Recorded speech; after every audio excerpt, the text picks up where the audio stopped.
Hi, my name is Alex Barbero, and this is the Pasta Rocket Lab. So basically, we know rockets are huge and heavy, and so how do they have enough power to go all the way up into outer space? Well, first off, we gotta know that there are three types of rockets. We have rocket with engines that are solid fuel, liquid fuel, or a hybrid. And what we're going to do today is an example of a hybrid. So I have hydrogen peroxide, I have yeast, and then I have my ZD pasta and my mason jar. So what takes place is a hybrid. A hybrid engine works by burning both a solid fuel as well as a liquid oxidizer.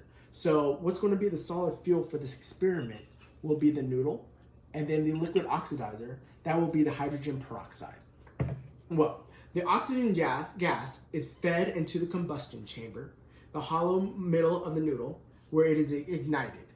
The flame that I'm going to lit is going to burn steadily along the grain of the solid fuel of the noodle. So what I'm going to do first is I'm going to pour a little bit of this hydrogen peroxide into this mason jar.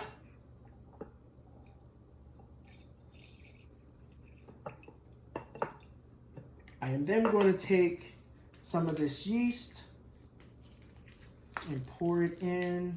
Give me a good spoonful.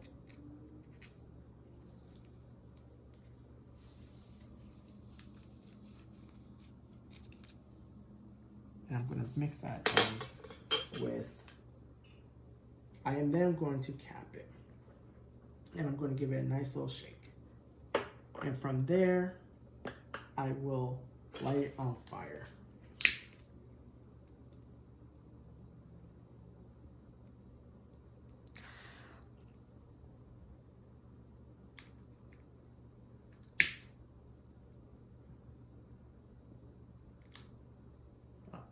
Well, my rocket's coming up. Uh-oh.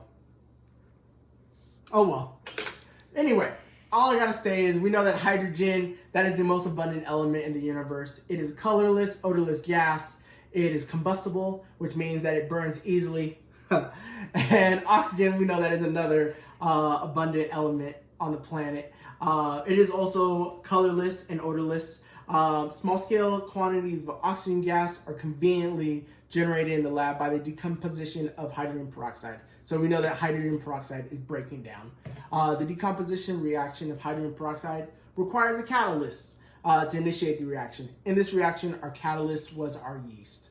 Now, this is basically a very simplified hybrid engine, which we see did not really work that well, but we do see a lot of yeast and forming a lot of bubbles and everything. So we are having a combustion reaction where we know that carbon dioxide and water is being produced. Pretty much what is taking place, of course we know with real rockets they are not powered by pasta and yeast, but with the right fuels and some valves, we would have a combustion reaction where the rocket is able to go into space. Thank you. My name is Alex Barbero. That's it.